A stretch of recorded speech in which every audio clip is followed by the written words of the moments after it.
Hey everyone, are we one step closer to getting our fair share of federal dollars in the Houston area? Plus, who is Macaroni Tony and why did he get beat up at the Galleria? And all this heat isn't just draining us, it's actually impacting our physical health. Producer Carlignon Jones breaks down these stories and more with our firecracker personality Antrechelle Nova and Pulitzer Prize finalist Evan Mintz. It's Friday, August 18, 2023. I'm Rahil Ramzanli, and here's what Houston's talking about. It's Friday, y'all, and I am so happy we made it to the end of the week. I got Evan and Antrechelle with me, of course. How are y'all this morning? What's up? Happy Friday. How's it going? It's going good. It's going good. Okay, y'all. So I saw Rahil tweet this last night, and it got me wondering. And so I wanted to ask y'all, what is the craziest thing that you've asked for or requested while sitting at a restaurant?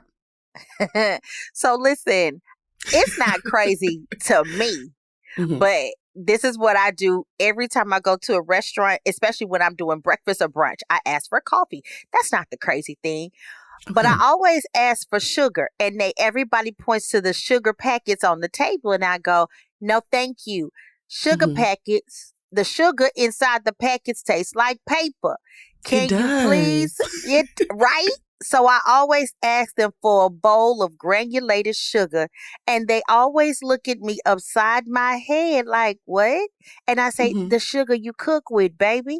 So they have to bring me a bowl, a cup. Some people don't believe the hype of how much sugar I put in my coffee. So I always say a bowl, and they always give me like a little condiment cup of sugar, and every time they bring it, I said, now bring me 4 more. A bowl of sugar?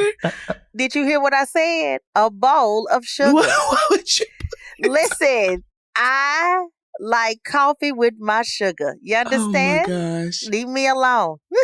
Okay. I kind of get it. You go to Starbucks and you get your sweet drink and you look at like what's in it. Is a lot of sugar. There's sugar in those drinks. When you try to make your own, you're going to put sugar in it. Yeah, I like sugar too. I like a sweet coffee, but I don't know about that much. Like that's like diabetes. That's a little scary. Mind your business, Carly. That is so rude. Okay. Don't judge me. This is why I don't use. That's reason number 2 why I don't use the packets, because the packets let you guys know how much sugar I use. I legit use 13 packs of sugar. But anyway. Oh my God. Hush. Okay. Wait. That's just impressive. That's like you and Barry Allen, the Flash, drink like that. Yeah, it's crazy. Okay, Evan, what about you? What's the craziest thing you do at a restaurant? You know, I always try to be really nice to the restaurants. I yield to them. They're the experts. So however they bring out the food, I'll eat it. But whenever I order eggs for breakfast, I get them over medium. Not easy, not hard, medium. And it's hard to get it just right. And I'll just sometimes get frustrated if they're not getting them that sort of perfect thickness to the yolk. Okay. So y'all aren't that bad, honestly. Like, I feel like people request way crazier things. I'm not a terrible person either, because like you said, you got to be nice to people at restaurants. You do not want them to spit in your food. So I'm super nice, but I do feel like I send them to the back a lot to get stuff because I'll keep forgetting stuff. So I'll be like, can you go get that sauce? Or can you bring that to the table? But like, yeah, I try to be really nice, but if my friend's food is like wrong, and if I have one of those friends that is like, oh, I don't want to say anything about it, I will be the person to say something about it. Because I believe if you pay for something, you should be satisfied with it. So that's my thing. Agreed. Okay. So let's hop into some news. Let's start with you, Antrechelle. What was your biggest story? Y'all, the biggest story has kept me up. Right. And I've been following this story since 2016. And that's the Antonio A.J. Armstrong Jr. case. He has been found guilty of murdering his parents and sentenced to life in prison. If you do not know the story of A.J. Armstrong, in 2016, he was a teenager. He woke up, found his parents murdered. He and his little sister found their parents dead. Police came in. He started telling his story. They put him in custody and said he killed them. And it has been going on since he was 16 years old. He's now 23 years old, and he has been tried and convicted. This is the third time they've opened this case, and they have now sentenced him to life in prison. There is a 2020 story on this, and it just has me in knots because I am just so sad because even then they did not have enough evidence to try him as the killer. There was also a note that was left. I'm so upset. There was also a note that was left by the microwave downstairs that said, "I've been watching." And there was blood on it from the parents. But I do feel like everybody should go back and look at this, and you might have a different view on the case as well. But my heart is broken. My stomach is in knots because this young man, since he was 16 years old, has been in the hands of the system. They were also trying to say his older brother may have been the killer because they were having issues. He was mentally ill, but everybody has ruled that his brother's mental illness was actually one of the reasons why they don't think he did it. So there were a lot of things that happened in this case. I encourage everybody to go read up on it. There were a lot of things. And I'm just really upset because we have been waiting for years to figure out what was going to happen in this case. And it did not turn out in AJ's favor. So what was the main thing that they felt like made them close this case and say that it was him? The main thing was the security alarm. The alarm was having issues, and they were stating that it was an alarm issue. And it was saying that the alarm was already on, but in order for AJ to get out the door to let the police in, he had to turn off the alarm. And that was a big thing about the alarm. They went back to some former text messages when AJ was into it, having a teenage fit with him and his mom, and he was saying she caught him in a lie about something with the alarm, and he responded to the mom, "The alarm doesn't lie, you lie." So it was a big deal about the alarm, and they just harped on the alarm situation, and that was like the main thing that they stuck with. But yeah. So that's where we are. Has anybody been keeping up with that case? Do y'all know anything about it? Your thoughts? I just think it's astounding that these cases take forever to resolve. And you have to try them over and over again. We see this in murder trials all across Harris County. And it's just, I think that the longer these things take, they get drawn out, they become controversial. We need to have quick justice here. Yeah, I have seen some things about it, and I just hope that they actually, got justice for these people and that they're not just putting the wrong person in prison. Was there anybody else that they suspected of this besides him and his older brother? No one. Oh, wow. No one else. No. And the motive was just, I'm mad at my parents. Right. And they were like, well, you were in there. Okay. And you asked earlier, what was the main decision of why they trying him? And like I stated, it was the alarm system. It was text message between AJ and his family, specifically his mother. He had a carpet burn. AJ got kicked out of private school. AJ was smoking marijuana. And they were saying that his brother's mental health wasn't stable enough to commit a crime. So he may have been having just a teenage moment, but they have taken that and put it into he's a murderer. That's such a crazy story. Okay, Evan, let's get to you. What is your biggest story this week?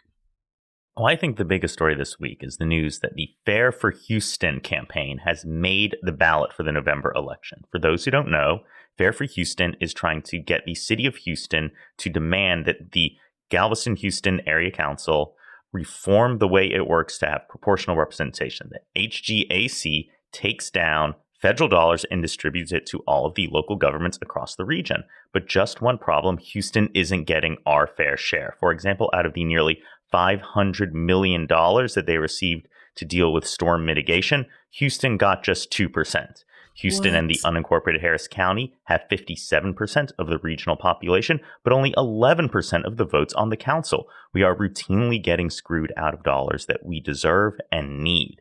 So this campaign has decided to just focus on making sure that Houston will not be part of any organization that doesn't have proportional representation, that doesn't give us our fair share. And while a lot of focus is on the mayoral election, the city council election, all those other things, changing the way the HGAC works can have much broader, more long-lasting effect on the way that Houston looks and acts. Mm-hmm. So if we get the representation that we actually need on that council, what kind of effects will it have on Houston as a whole? Like, what kind of changes would we see? Well, you'll probably see us getting a lot more money for flood dollars. You'll probably also see more funding for local infrastructure projects that can have a big economic effect, even if they don't necessarily affect a whole lot of people or a whole lot of traffic in proportion to, say, big interstate rural roads. For example, there's a proposal to redo Lower Westheimer, narrow 4 lanes down to 2 lanes, add dedicated bus stops, expand the sidewalks, really turn the area into a more walkable sort of place. It seemed like a pretty straightforward proposal, the sort of thing you would want to do, and the sort of thing that could really spur a lot more growth, a lot more pedestrian traffic, but it didn't get support from the HGAC. And it's kind of understandable, because why would a bunch of guys out in Liberty County care about this? Yeah. But if you live in the city of Houston, if you live in Harris County, you know this is a critical corridor and a critical commercial center as well. It did not have too big of a price tag, but they still wouldn't give it to us. It sort of feels like that pigs get fat and hogs get slaughtered. HGAC, it was stopped being a pig and started being a hog. And now Houston is bringing out the sharp knives. Now, I have to say that you got me as soon as you said more money for floods, because we flood so much down here. Oh my gosh. We have this problem years and years and years and years. And it's like we haven't been able to completely fix it. So having more money towards finding solutions would be amazing. Just that right there should be a game changer. I would hope so. I'm just going to say that so far there is no organized opposition within the city of Houston, and we'll see how this goes. But I'm pretty optimistic about it passing, because I think Democrats and Republicans alike can say that Houston deserves our fair share. Yes, I completely agree. Completely agree. Okay, so my biggest story is about the water for migrants that has went missing near the border. Now, we are in one of the worst heat waves on record. And this is not just in Texas. This is across the southern United States this summer. And barrels of life-saving water have gone missing along the border. They just kind of vanished. Basically, a volunteer from one of the human rights groups that puts these water barrels out strategically to help people who are traveling across the border vanished. It just the volunteer came forward and said that this water just vanished. He went and looked and reported that 12 of the 21 stations he maintains regularly are no longer there. And I just feel like this is like foul play, that's nothing new at the border.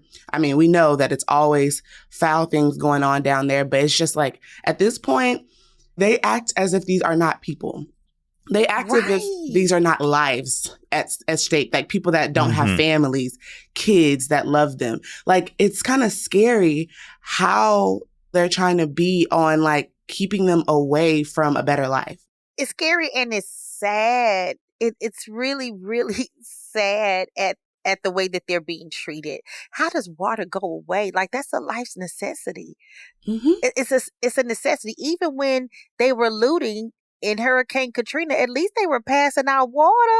Yeah. That's crazy. No, I really think that something about the border rhetoric does something to people's brains, where it shuts them down, it shuts down their hearts. Folks like to say that they like legal immigration, not illegal immigration, but plenty of these folks have legal claims for asylum.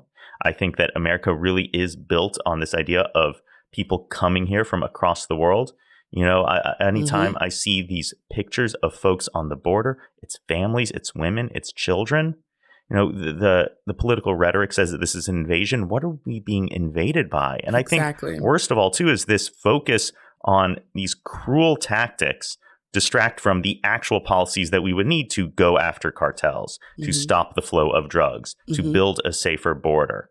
But the focus on trying to inflict cruelty puts all of our efforts in the wrong direction. And it turns us into something that may make for good headlines for partisan actors, but it doesn't make for good policy. And it just makes us look like the bad guys. And I don't like being the bad guy. Yeah. And they say that it's all about the cartels and trying to keep that away. And I just don't see that as being what the actual problem is. I think that you're just trying to keep everybody away, because like the people that are in these border crises and that are there that are actually really trying to get across, they are not coming across to try to come and sell drugs or anything like that in this country. They're literally coming because they want a chance at life. That's what I see it as. Everybody has a different opinion, of course, and everybody's entitled to that completely. But I just hate seeing so many people dying for no reason, like from true cruelty. Like, it's evil to take away water when it's been 110 degrees outside. That is crazy. Like, yeah. Okay, I'm going to get off my soapbox. Okay, y'all. Let's move into the next thing. So what was the most overlooked story for you this week, Antrechelle? The most overlooked story for me has been the beating of Houston legend Macaroni Tony. If you do not know who Macaroni Tony is a down south pimp who walks around Houston. He's always at all the urban night spots. You know, he's there. He's, whatever night spot is popping, he's there. He has a feather. He's in his pimp suit.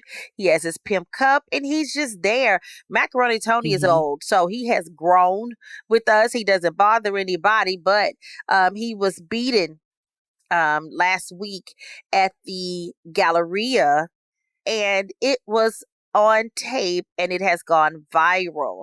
Now, according to the victims, Macaroni Tony was standing as he does, and he had his feather, and he was waving at the girls with the feather as he does. But if you're not from here, which these people weren't, I can see why this would be an issue.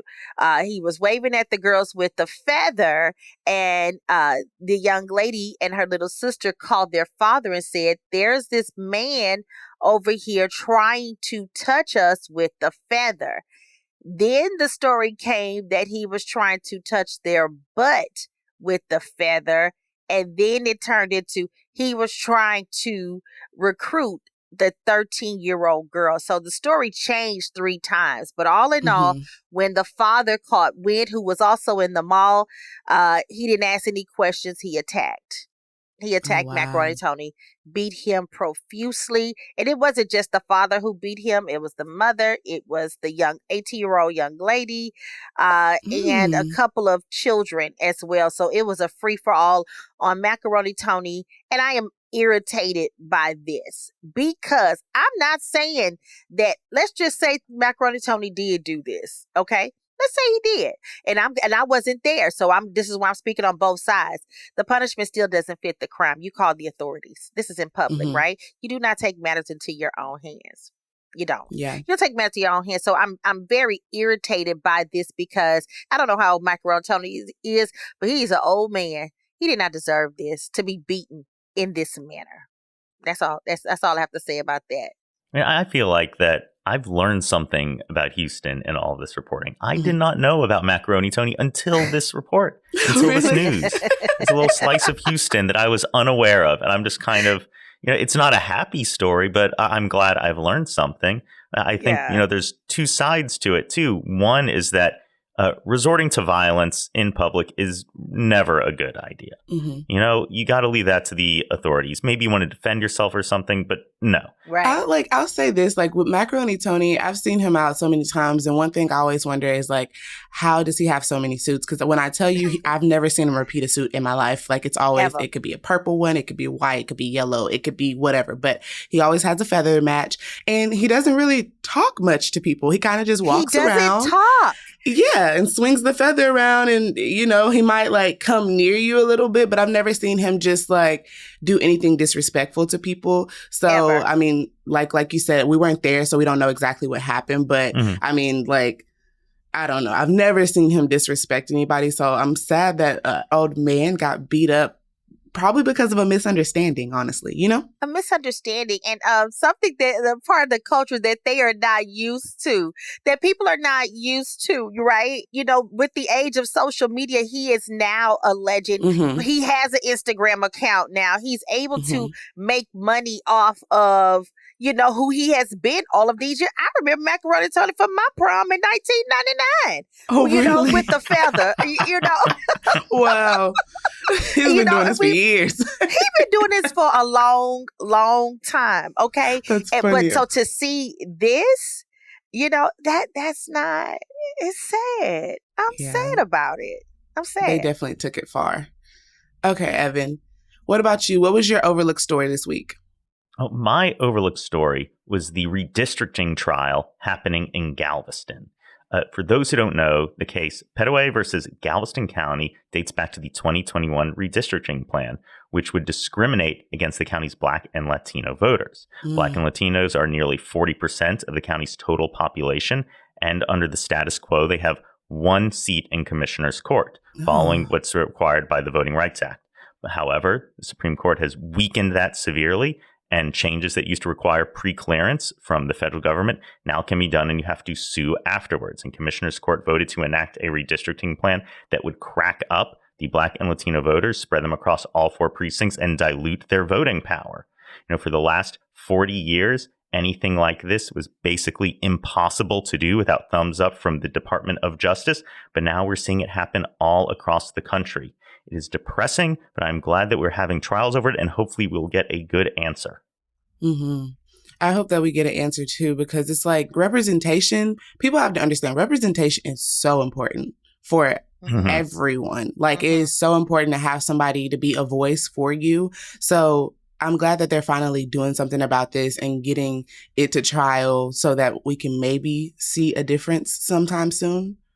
And it's just 1 vote out of 5. It's not as if they're changing the seats to give themselves a majority. They're moving from 4-1 to 5-0. Okay. What's wrong with having that 1? Isn't it good to have a voice that provides an alternative perspective? There's something healthy in that. And when you want to quash all alternative perspectives, that feels dangerous.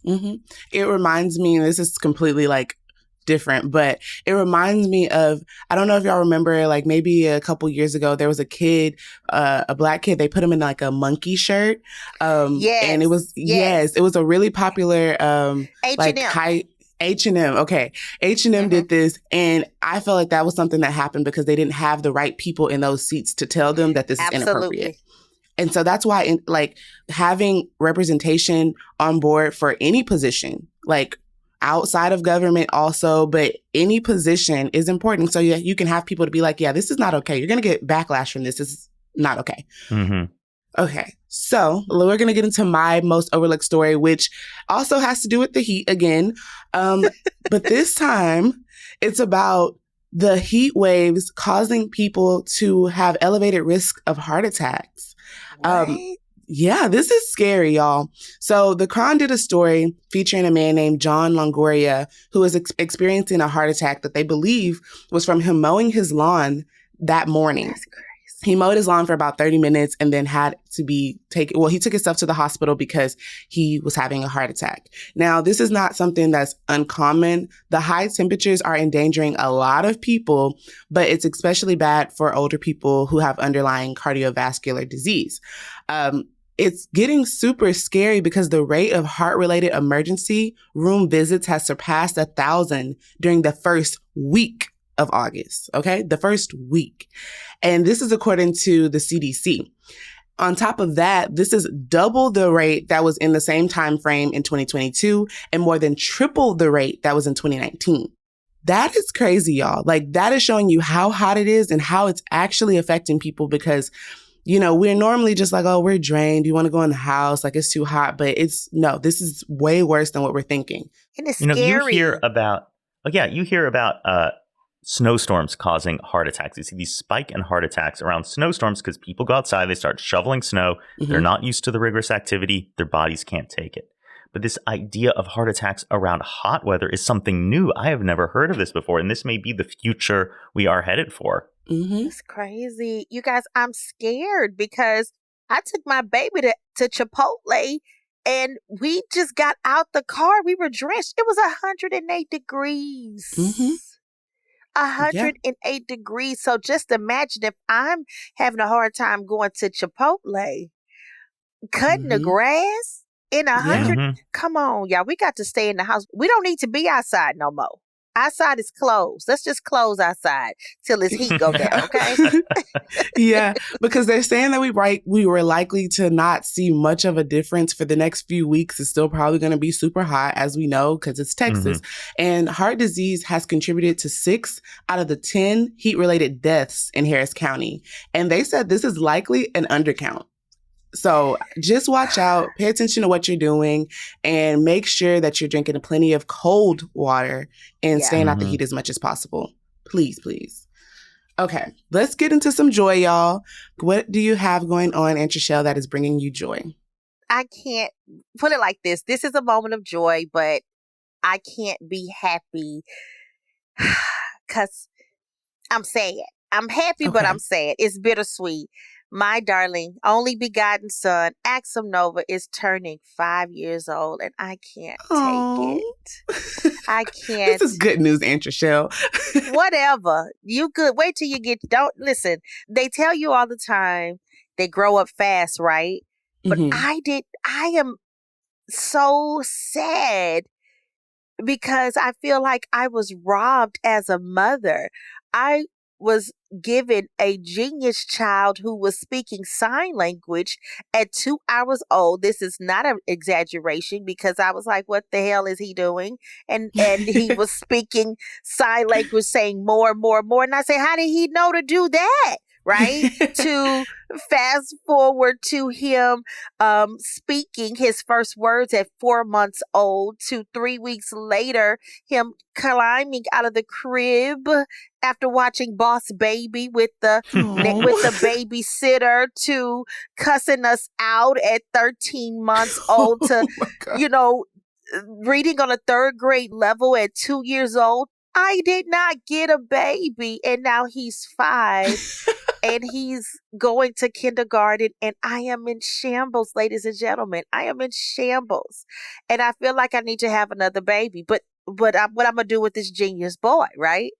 So that's my joy for the week. Axum Nova, my only begotten son, is turning 5, and yeah, y'all be happy because I'm not. Happy birthday to your baby, of course. But yeah, have another one. Just have another baby. And then Axum will be able to be a great, extra parent because he's already advanced enough that it's no big brother at this point. It's the extra parent. No. Well, listen, Axum Nova has already told me it don't work like that. He don't want another sibling. He don't want a sibling. He said it don't work like that. He the only baby in the house, and that's it. But he don't tell me what to do. So, yeah, so listen, that's it. I've never heard a baby be like, no, don't bring another one. I will send you the video. I will send the video to you because it's not a game and he's serious. Oh, wow. That is so funny. Okay. Yeah, I need to see this video. Okay, Evan, what about you? What's bringing you joy this week? Oh, what brings me joy is seeing the news that a Republican judge is dropping his challenge to the ongoing election lawsuit.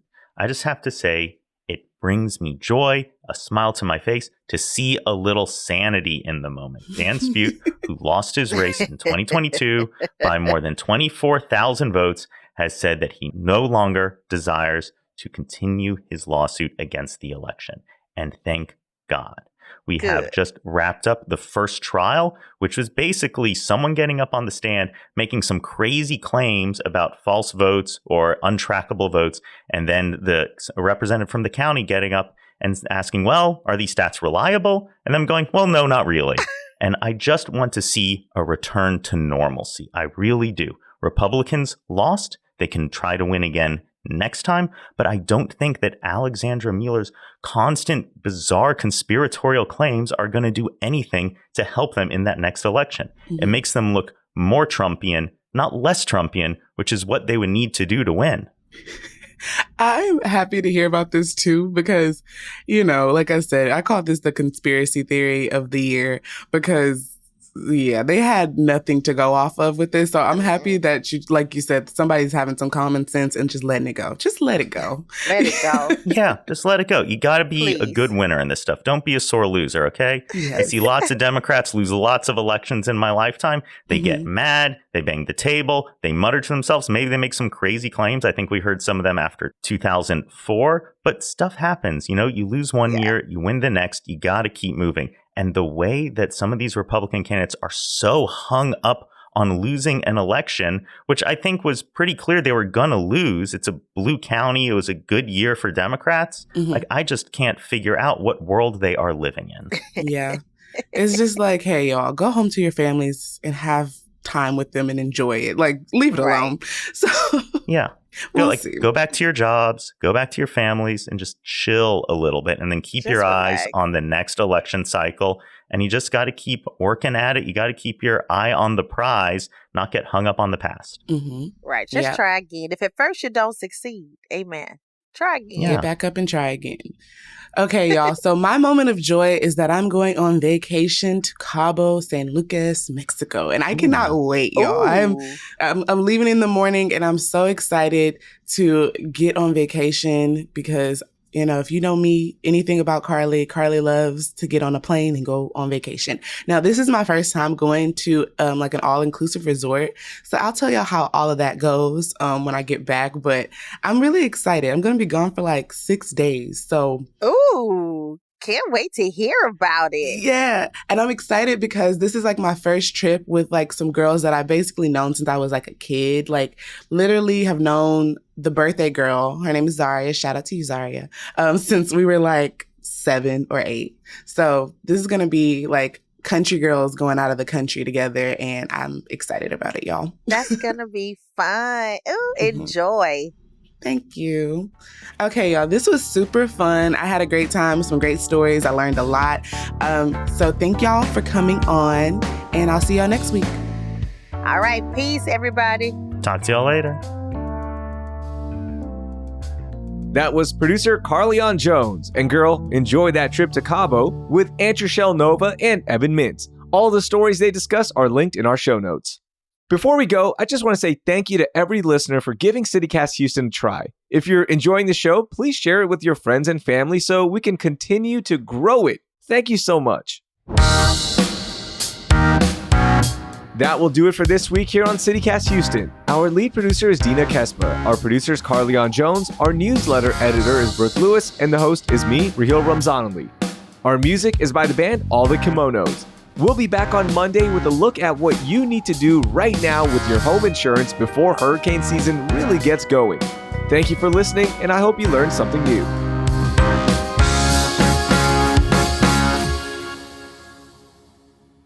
My head was hurting so bad because I got braids yesterday. Oh my God, I wanted to cry. Oh no. Girl, you know you're supposed to get your braids 2 weeks before you leave. You got to do that all sheen where you go and spray them down with that all sheen. Yeah. Evan, what you put on your braids, Evan? What you put on your braids? Oh, I just put in, hair regrowth tonic. Oh my God. I'm just trying to keep what I got.